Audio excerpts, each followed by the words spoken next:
Paul Brian, client na M-Goldex from Impala Leeds. Kasama ko yung isang person. Mary Ann Hime, client din ni M-Goldex, kasali sa Team Gold United. Gusto lang namin linawin yung bagong balita na lumabas na naman sa TV. Gusto ko lang mag-react doon kasi sabi nila is scam daw si M-Goldex. Well, una, i-define muna natin kung anong ibig sabihin ng scam. Kuwari, nagbigay kayo sa akin ng 36,500 solo account. Tapos hindi ko niremit sa M-Goldex. Wala kayong nakita account or pangalan ninyo na nakaregister sa M-Goldex. Ayun, ibig sabihin nun, yung scam. Oo, ang scam po kasi niloko.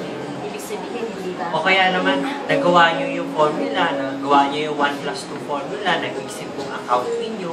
Tapos yung countdown, mag-pay out kayo, hindi ko binigay yung 182,500 yung reward. Yun yung ibig sabihin, scam. In-stamp ako kayo, hindi ko binigay yung pera. Opo, yun po yung ibig sabihin ko.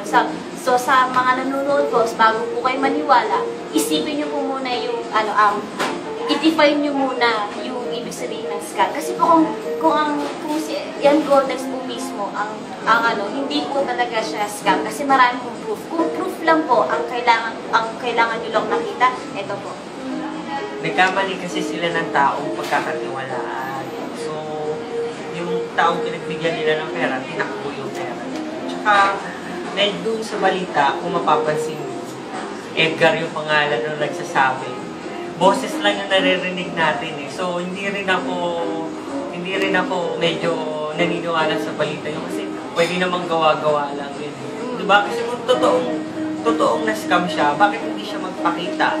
Tapos, sabihin niya kung sino yung nag-scam sa kanya, diba? Para maging aware din tayo mga client ng M-Goldex. Kaya tinatawagan namin, ang lahat daw po ng na-scam ni M-Goldex, lumabas po kayong lahat. Kasi gusto namin malaman kung sino po talaga yung kung saan nanggagaling. At saka, syempre, para maging aware din yung mga ibang tao, para hindi naman din sila ma-scam ng tao yun. Na dapat po kasi, bago po kayo sumali sa isang team, dapat po, alamin niyo po muna kung may structure sila, di ba? Kung may account sila, or may team sila, di ba? Ganun yun eh. Kasi kung walang team, tapos sumali ka lang agad, sigurado yun ang maganda. Marami kasing naninira sa M-Goldex. Marami niyang gumagaya ngayon sa M-Goldex. So, marami. May isa eh. Nakita ko yun eh. Kaya yun lang, ang gusto lang namin tawagin lahat po ng kliyente ni M-Goldex na nakakuha na po ng kanilang payout, ng kanilang pong reward. Lumabas po kayo, ipagtanggol naman po natin yung business po natin na kasi po, lahat naman po may kumikita, di ba? Lahat naman po may payout eh. Siguro may magrereklamo, mabagal yung table, ganyan, hindi umuusan. Pero yung hindi nakakakuha ng payout, napakalabo po kasi talagang binibigay. Pwede kang mag-withdraw. Kung gusto mo diretso sa bank account mo, pwede yun, wire transfer nila. Pwede rin iabot na lang sa'yo ng iyong, mga leader, di ba? Mga leader, kung gusto ninyo through, di ba?